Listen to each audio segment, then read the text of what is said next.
ಇಷ್ಟೊತ್ತಾದ್ರೂ ನೀವಿಬ್ಬರು ಬದಲೇ ಇಲ್ಲ. ಆ ಧನಿಕ ನಿಮ್ಮಿಬ್ಬರಿಗೂ ಯಾವುದಾದ್ರೂ ಕೇಡನ್ನ ಮಾಡಿರಬಹುದು ಅಂತ ತಿಳಿದುಕೊಂಡು ಈ ಪಿಸ್ತಲ್ನ ತೆಗೆದುಕೊಂಡು ಅವನಿಗೆ ಚಾಲೆಂಜ್ ಮಾಡಿ ಅವನನ್ನ ಕೊಲೆ ಮಾಡಬೇಕು ಅಂತಾನೆ ಹೊರಟಿದ್ದೀನಿ. ಉಕ್ಕಿ ಬಂದ ರೋಷ ಹತ್ತಿಕ್ಕಿ ಕೇಳು ರೋಜಾ. ಅವನೇ ಹಾಗೆ ಗರ್ಜಿಸಿದ ಧನಿಕ ನಮ್ಮಿಬ್ಬರ ಸಿಟ್ಟೆಂಬ ಪ್ರಕೋಪ ಎಂಗ ಅಂಕುಶಕ್ಕೆ ತಗ್ಗಿ ಬಗ್ಗಿ ನಡೆದ. ಅಂದ ಮೇಲೆ ನೀನು ಅವನನ್ನು ಕೊಲೆ ಮಾಡಿದರೆ ನೀನೇ ರಂಡ ಮುಂಡೆ ಆಗುತ್ತೀಯ. ಅಂದ್ರೆ ನೀವು ಹೋದ ಕೆಲಸ ಸಕ್ಸಸ್. ನೀನು ಈಗ ದೊಡ್ಡ ಧನಿಕರ ಮಹಾರಾಣಿಯಾಗಿ ಮೆರೆಯುವೆ. ಸುಧೀರ್, ಹಾಗಂತ ನನಗೆ ಪ್ರಾಮಿಸ್ ಮಾಡಿ ಹೇಳಿ. ಪ್ರಾಮಿಸ್ ಮಾಡುವ ಅಷ್ಟೇ ಅಲ್ಲ ರೋಜಾ, ನಿನ್ನ ಮದುವೆಯ ಖರ್ಚಿಗಾಗಿ ಅಡ್ವಾನ್ಸ್ 10,000 ರೂಪಾಯಿ ಕೊಟ್ಟು ಕಳಿಸಿದ್ದಾನೆ. ನಾಳೆ ನಿನ್ನ ಮ್ಯಾರೇಜ್. ಓ ಮೈ ಗಾಡ್. ಒಟ್ಟಿನಲ್ಲಿ ಆ ಕೆಟ್ಟವನಿಂದ ತಾಳಿಯನ್ನ ಕಟ್ಟಿಸ್ಕೋಬೇಕೆಂದು ಛಲ ತೊಟ್ಟ ಈ ಹೆಣ್ಣಿನ ಜನ್ಮವೇ ಇಂದು ಸಾರ್ಥಕವಾಯಿತು ಸುಧೀರ್, ಸಾರ್ಥಕವಾಯಿತು. ನಿಜ ರೋಜಾ, ನಿರರ್ಥಕವಾಗದ ನಿನ್ನ ಜನ್ಮ ಸಾರ್ಥಕವಾಯಿತು. ನಡೆ, ನಾಳೆ ಮದುವೆ ಏರ್ಪಾಟು ಮಾಡೋಣ, ಮನೆಗೆ ಹೋಗೋಣ. ಅದಿಲ್ಲ ಹಾಗಲ್ಲಿ ಅಂತ ನಿಮ್ಮ ಜೊತೆಲಿ ಹೋಗಿದ್ದ ರವಿಚಂದ್ರಣ್ಣ ಇನ್ನೂ ಬರ್ಲೇ ಇಲ್ವಲ್ಲ? ಅವನೊಂದು ಏನು ಹೊಲದಲ್ಲಿ ಕೆಲಸವಿದೆ ಅಂತ ಅರ್ಜೆಂಟ್ ಆಗಿ ಹೇಳಿ ಹೋದ. ಸರಿ, ಹಾಗಾದ್ರೆ ನಡಿ ಸುಧೀರ್, ಹೋಗೋಣ.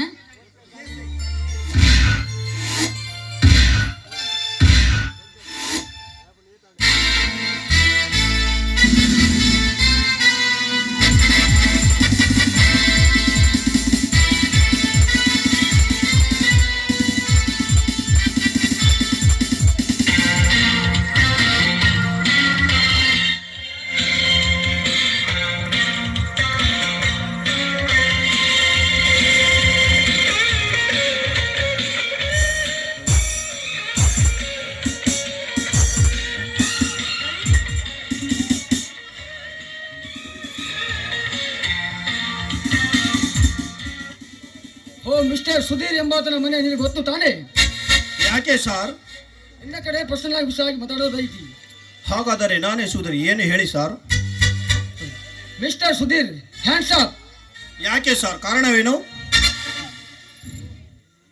You shut up, be careful. ಯಾಕೆ ಕಾರಣ ಹೇಳಿ ಸರ್? ಕಳ್ಳ ಕದಿಮರಾಗಿ ಖೋಟಾ ನೋಟು ಚಲಾಯಿಸುವ ಅಪರಾಧಕ್ಕಾಗಿ ಕಾನಿಸ್ಟೇಬಲ್ ಅರೆಸ್ಟ್ ಹಿಮ್. ಆದರೆ ನಾನು ಖೋಟಾ ನೋಟು ಚಲಾವಣೆ ಮಾಡುತ್ತಿದ್ದೇನೆ ಎಂಬುದನ್ನು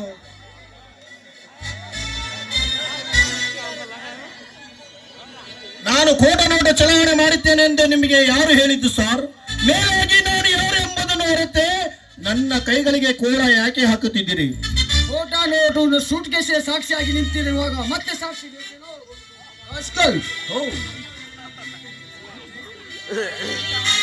ನೋಡಿ ಸ್ನೇಹಿತರೆ, ನೀವು ಕೂಡ ಪೊಲೀಸ್ ಇನ್ಸ್ಪೆಕ್ಟರ್, ನೀವು ಕೂಡ ಪೊಲೀಸ್ ಡಿಪಾರ್ಟ್ಮೆಂಟ್ ಅಲ್ಲಿ ಇರೋರು.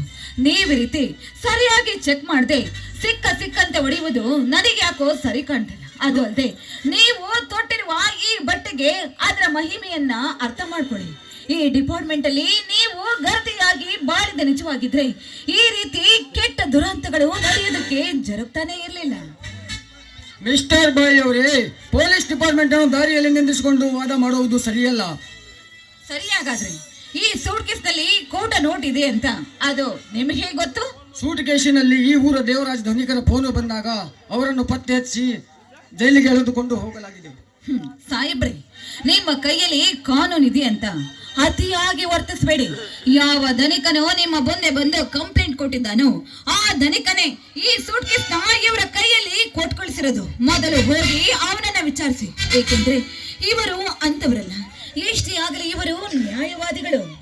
ಬಾಯ್ ಅವರೇ, ಮಿಸ್ಟರ್ ದೇವರಾಜನಿಂದ ಫೋನ್ ಬಂದಾಗ ಅವರನ್ನು ಅರೆಸ್ಟ್ ಮಾಡಿ ಲಾಕಪ್ನಲ್ಲಿ ಹಾಕುತ್ತೇನೆ. ನಂತರ ಬಂದು ಜಾಮೀನಿನ ಮೇಲೆ ಬಂದು ಬಿಡಿಸಿಕೊಂಡು ಹೋಗಿ.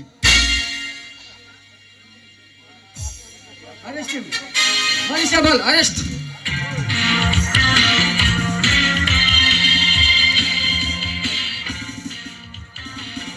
ಅಳಬೇಡ ರೋಜಾ, ಅಳಬೇಡ.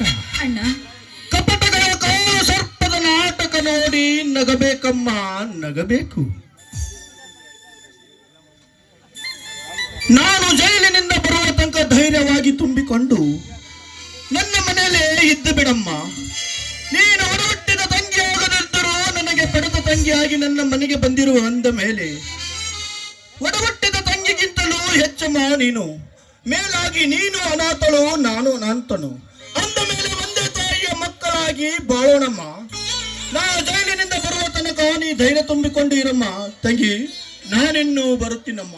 ಬನ್ನಿ ಸಾರ್, ಹೋಗೋಣ.